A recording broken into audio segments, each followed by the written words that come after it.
Bro, lo tau gak sih kalau dulu di era 50 sampai 80-an timnas Indonesia itu bukan tim ecek-ecek di Asia. Serius, bahkan pernah ngasih Jepang pelajaran sepak bola dengan skor memalukan 7-0 tahun 1968.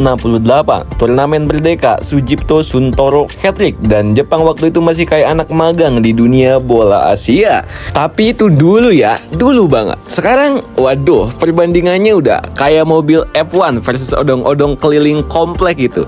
Jepang udah langganan Piala Dunia, ngalahin tim Eropa, punya liga profesional toh, permainannya berseliweran di klub-klub elit. Sementara kita masih beresin drama naturalisasi, pelatih baru dan nyari-nyari formasi yang cocok tiap turnamen gitu.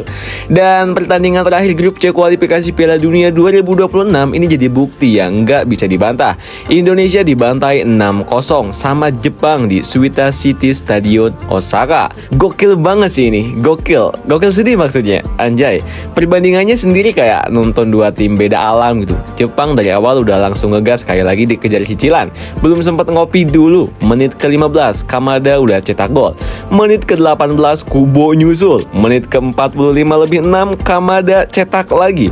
Babak pertama aja udah 3-0 dan kita cuma bisa lari-lari ngikutin bola yang entah kenapa kayak lengket banget sama kaki pemain Jepang gitu. Pelatih Indonesia Patrick Kluivert, ya, yang legenda Belanda itu sempat coba atik-atik pemain di babak kedua.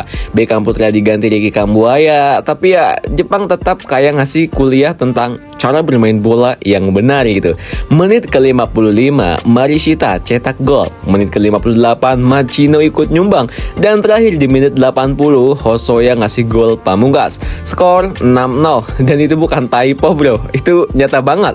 Statistik ya jangan ditanya deh. Penguasaan bola Jepang itu 71%. Gelo, kita cuma 29% doang. Tembakan ke gawang Jepang 21 kali, 11 yang on target. Indonesia 0, kosong bro, nihil banget. Bahkan peluang aja nggak ada. Yang ada cuma deg-degan tiap Jepang megang bola gitu. Dan buat kalian yang ngikutin perjalanan timnas di grup C ini pasti ngerasa deh roller coasternya. Dari awal lolos ke babak ketiga udah prestasi, kita semua heboh. Tapi di fase ini lawannya udah beda kelas anjay. Ada Irak, Jepang, dan Vietnam yang semuanya udah lebih matang secara infrastruktur, liga, dan pengalaman internasional. Tapi sebenarnya Indonesia nggak seburuk itu juga kok. Dari 10 laga kita bisa nyabat 12 poin, 3 kali menang, 3 kali imbang, 4 kali kalah. Total cetak 9 gol, kebobolan 20 gol. Dan nih, lucunya setengah dari gol kebobolan itu alias 10 gol datangnya cuma dari Jepang doang gitu. Bayangin coba kalian, 10 dari 20. Kayak disiksa mantan 2 kali lipat lebih parah dari semua mantan lainnya gitu anjir. Tapi dibalik skor dan statistik yang nyakitin hati, itu ada juga sisi positif yang bisa kita ambil kok. Pertama, kita bisa bilang kita udah sampai ke sini loh. Babak ketiga, kualifikasi Piala Dunia zona Asia itu bukan tempat buat tim sembarangan. Kalian mesti lewatin banyak fase buat bisa sampai tahap ini. Kita pernah mimpi doang bisa sampai ke sini, dan sekarang kita beneran ada di panggung ini kok. Kedua, banyak deh pemain muda yang akhirnya dapat panggung dan jam terbang internasional. Ya, even kebanyakan dari mereka kayak dikasih ujian skripsi mendadak, tapi ini investasi penting. Kalian gak bisa bangun tim nasional kuat kalau permainannya gak pernah ngalamin tekanan level tinggi kayak gini nih, kayak kemarin malam gitu. Dan ketiga, pelajaran pahit itu kadang perlu. Jepang aja pernah jadi bulan-bulanan di awal sejarahnya kok. Tahun 1930-an mereka dibantai 15-0 sama Filipina. Tapi mereka serius bangun sistem, akademi dibenahi, liga profesional dibentuk, teknologi dilibatkan, pelatih dari luar masuk, semua demi satu tujuan, jadi Raja Asia dan bersaing di dunia.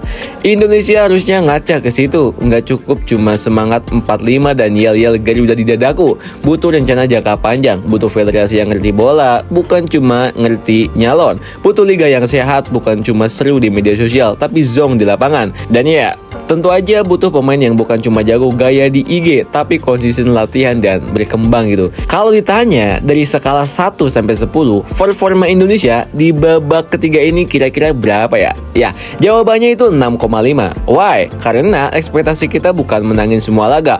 Ekspektasi kita realistis aja gitu. Tampil berani, kasih perlawanan dan tunjukin progres, dan sebagian dari itu udah kelihatan. Tapi ya PR-nya masih seabrak sih gitu. Sekarang tinggal gimana kita, federasi dan semua yang peduli sepak bola Indonesia mau benerin ini semua atau enggak gitu. Jepang udah nunjukin peta jalannya, kita tinggal milih ikut naik kereta atau selamanya nonton dari stasiun sambil tepuk tangan tiap Jepang bikin gol gitu. So gimana menurut kalian nih guys?